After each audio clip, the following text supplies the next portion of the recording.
friends, welcome back to my channel. Sas here. I'm here to do another review of Life After Lockup, Love After Lockup.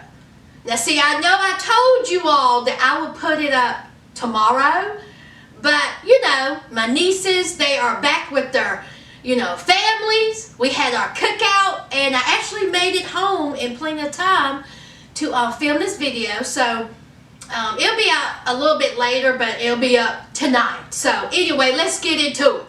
All right, let's start off with the trio of fools. Let's knock them out the way. All right, so we have Megan. All right, Megan says, Mama Mike and Day Day, they don't want me inside the house. Okay, they done made that perfectly clear. You better not put your big toe on this yard. Okay, so she's riding down the road. She was like, well, you know what? There's ways around that. I don't have to step foot in your house.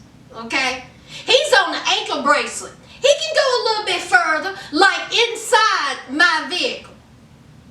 Okay. I'm going to see Michael whether they like it or not, by any means necessary. Boy, I tell you what, Megan, sad, pathetic. She really thinks that she has the upper hand, like she has some type of power over this whole situation. Okay, you are dating a man who is on curfew, who has an ankle bracelet, who is married, who's about to have a child anytime now. Okay, and this is what you think is power. You pulling up to his house, sitting on the curb, sitting in the car with him and eat a bucket of chicken. Megan, if you don't sit down somewhere, you better. I'm telling you the delusion of this woman. I just cannot believe she acts like this. And she thinks that it's okay. Okay? Megan, you are not looking powerful. No one is looking at this show and looking at you and saying, that woman got it together. Yeah, Megan, she got it together. Megan holds all the cards. Ain't nobody saying that, Megan. Nobody. They are looking at you cross-eyed and saying, honey, a whole fool. A whole fool. Now here comes Michael, because he knows that she can't step foot in that house.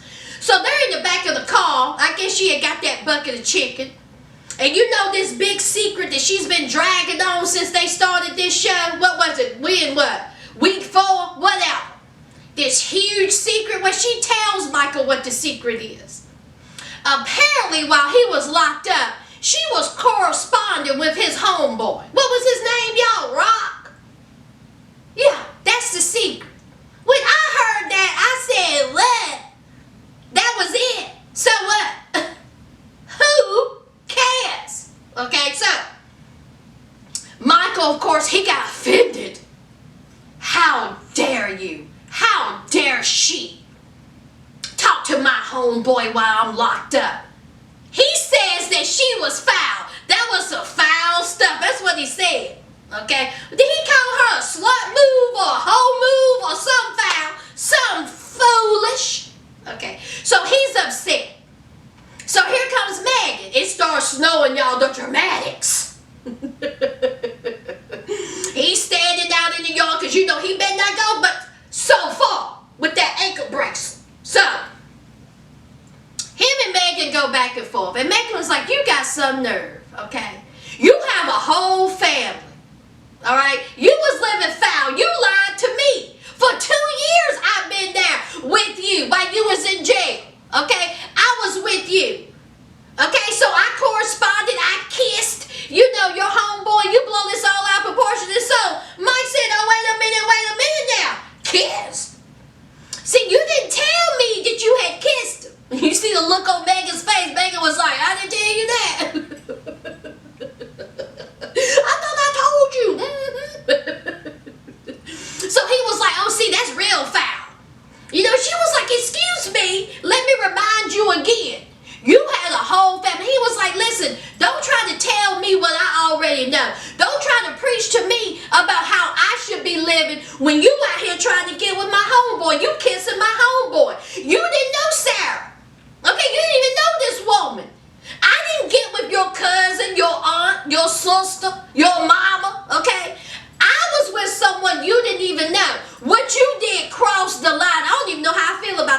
may be over. We may be finished. And Megan sat there looking like a fool on the stool. Megan just stared at her.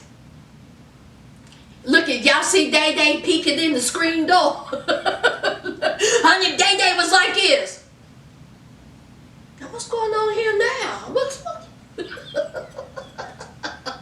You know her mama was in the house saying, what's going on? Go on out there. Go on out, what they saying? So anyway, apparently that's the big secret. Child, it better be some more to that secret. That's it. She kissed one of his homeboys. That's the secret. It better come out she slept with him. Because if that's the secret, that's sad. I mean, that's not even exciting. Who cares if she slept with him? In fact, let me just tell y'all something. As soon as life after lockup is over, okay, we are not going to hear nothing else about the trio of fools. Nothing. We're not going to hear anything else about them.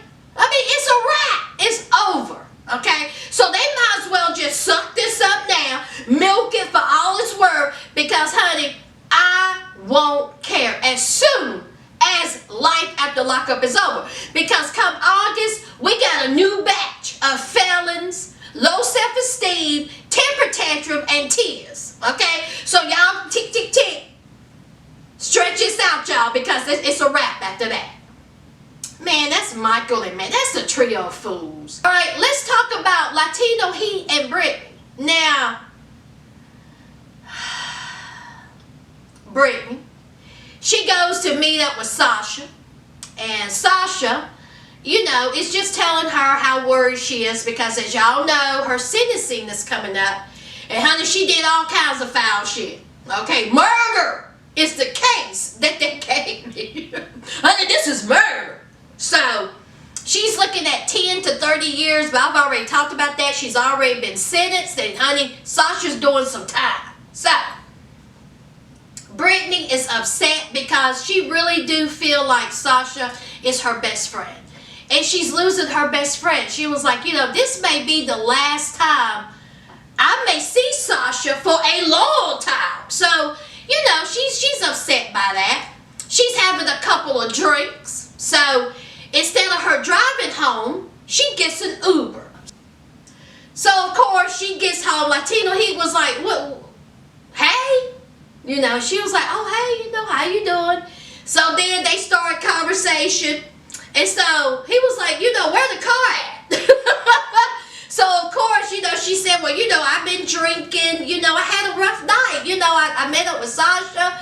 You know, she's going to do some time. I had a hard night. I had a couple of drinks. And instead of me getting, you know, a driving charge, I did the responsible thing and, you know, got an Uber. And she was like, you know what, I ain't got time for this. I'll go and get the car. He was like, no, no, no, no. You know, just wait a minute. You know, just be a little bit more responsible. We have heard this song and dance since they started. Okay. His whole thing is, Brittany does not supposed to be around felons. Okay. She is jeopardizing the custody case that she has going on, or that she wants, you know, with Tito. She don't want full custody, but she wants some custody. And this is not, you know, playing well with the plan. So Latino Heat was like, this is not going to look good.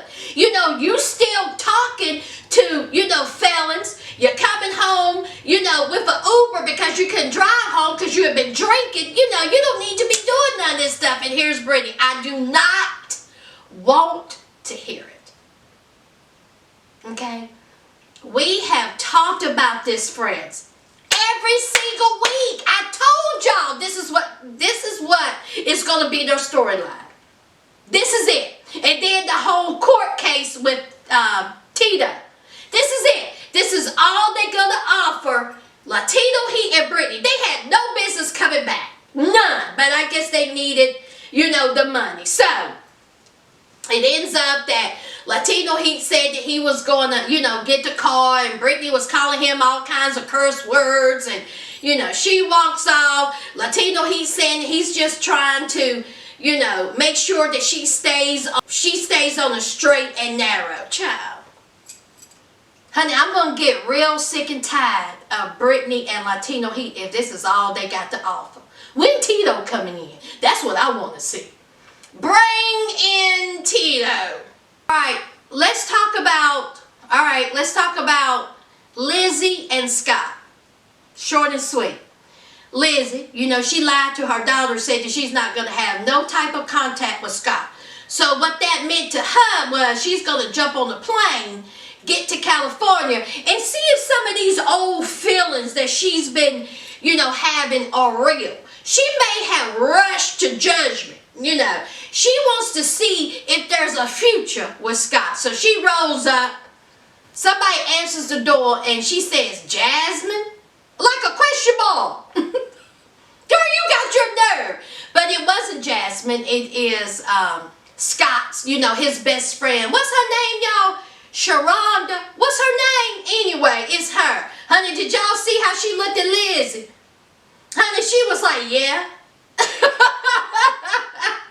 And so Lizzie was like, you know, oh, is Scott here? And did you see how Lizzie walked on in? Honey, Lizzie said, I'll come on in. Honey, Lizzie busted up in there. Like, no invitation, nothing. Lizzie was like, I'm in here.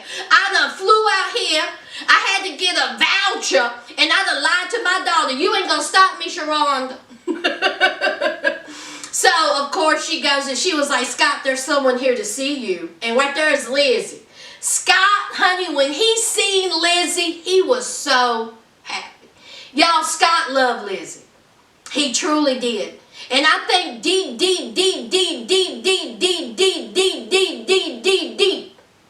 Lizzie had feelings for Scott. No, but Lizzie seemed, you know, happy that Scott had the reaction that he had because she did not know what to expect. She did not know what Scott was going to do because, you know, y'all, she kicked him to the curb real quick when he was poor. So, Scott was happy. She was like, listen, I got something for you. And, honey, she slapped him across the face. And she said, that's for cheating on me. And he was like, I didn't cheat on you. You know, we were done. And she was like, we were not. You don't supposed to be seeing anyone. The nerve of this woman. The nerve of everyone on this cast. The entitlement. I'm shocked that they act this way. But anyway, I'm not going to waste my breath on Lizzie and Scott. Okay, I'm just not going to do it. Because we know where this is going. Alright. We already know. They're going back and forth about feelings and, you know, she is saying how she, you know, has had, you know, feelings and, I mean, are they going to get back together or not? Okay? Because as we see next week, he has a ring, okay, a ring box. So,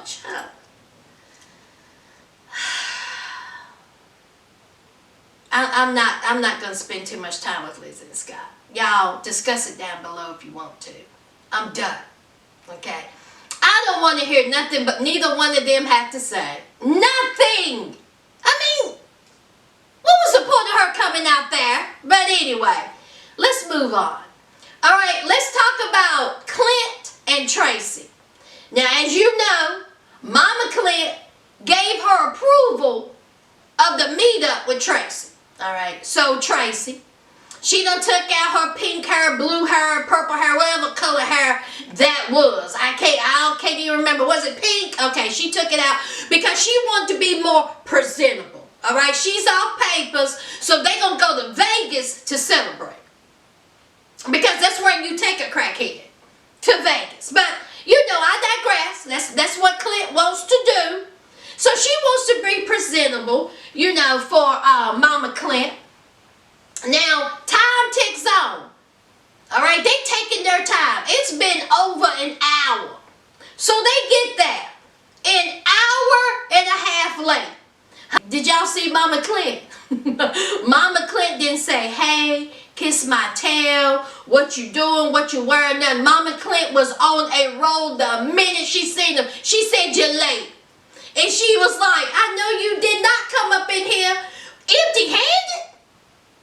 Okay, the only thing you walked up in here with was a crackhead and a smile. I was thinking to myself, now listen here now. Y'all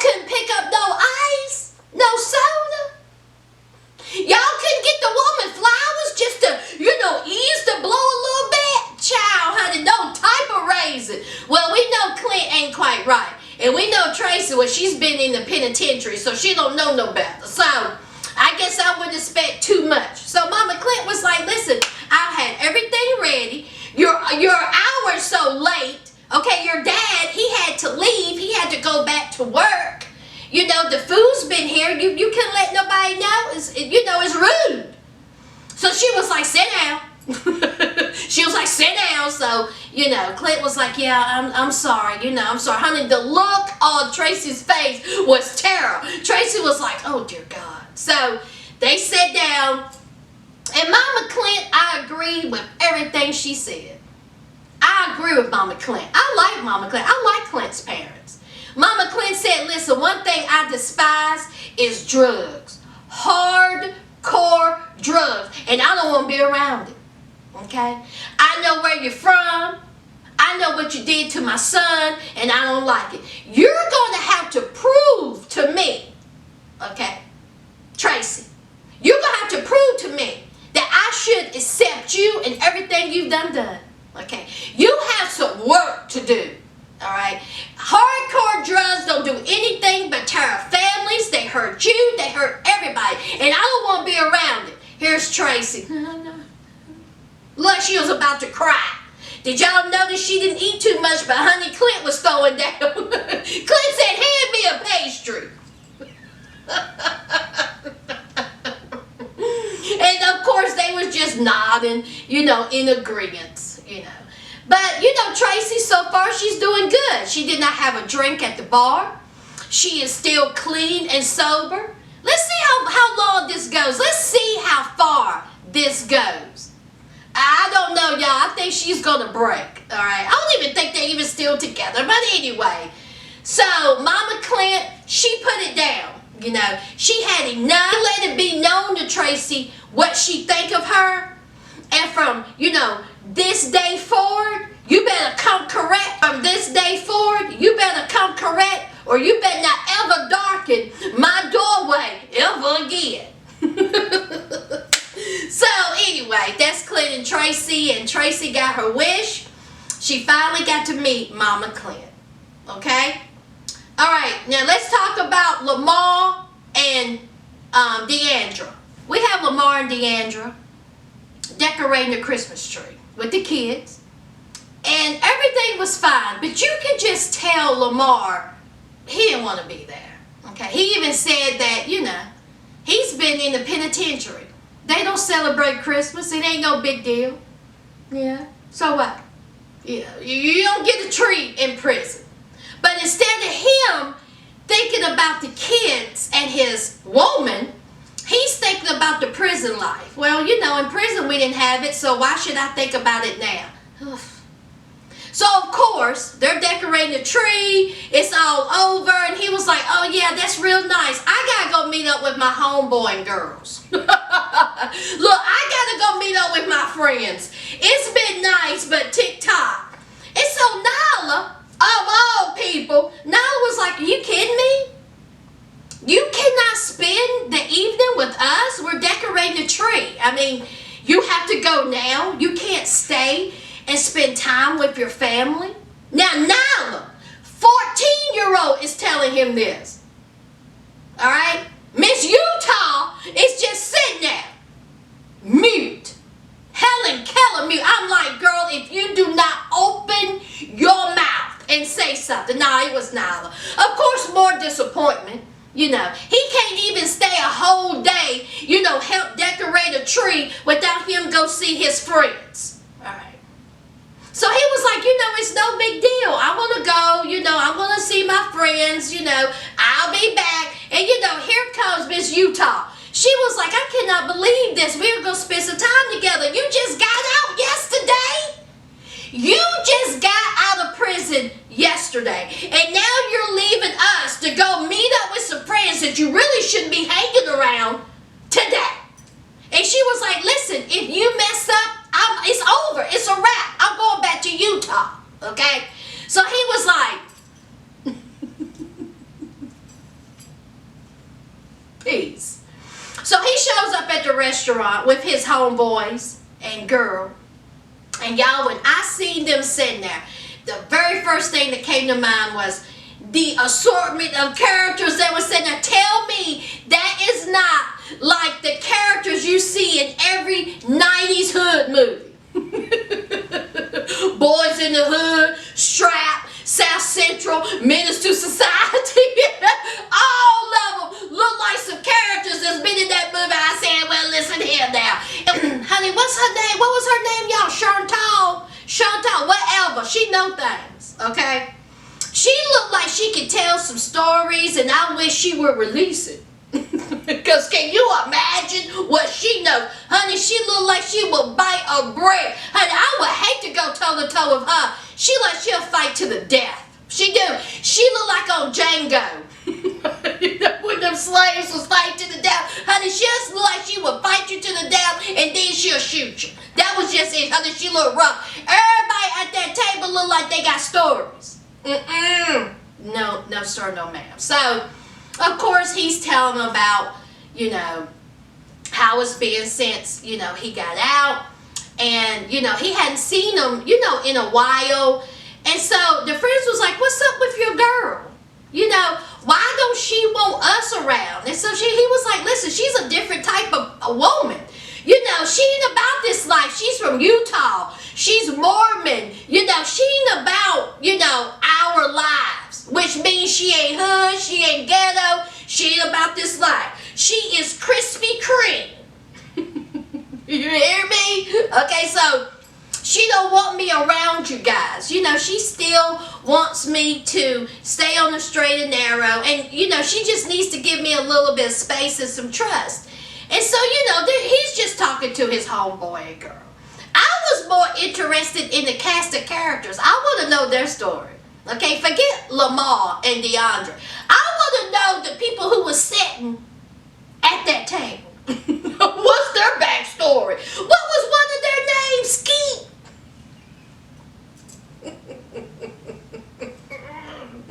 Child, anyway, you know, I think that his friends are definitely wondering why in the world did he pick her? You know, why in the world Miss Utah? Of all the women, you picking someone who don't even know anything about this lifestyle. Don't want to know us. You know, so anyway, that's Lamar and DeAndre. So, I'm saying her name wrong. Is it Deandra? That's Lamar and Deandra. Did I touch on everybody? Did I hit everybody? Trio of Fools, Clint, Latino Heat, Lizzie and Scott. Yes. Guys, that's it. Nothing much happened this week. It was an okay episode. But don't forget to leave a like, comment, and subscribe. And until next week, friends. Bye.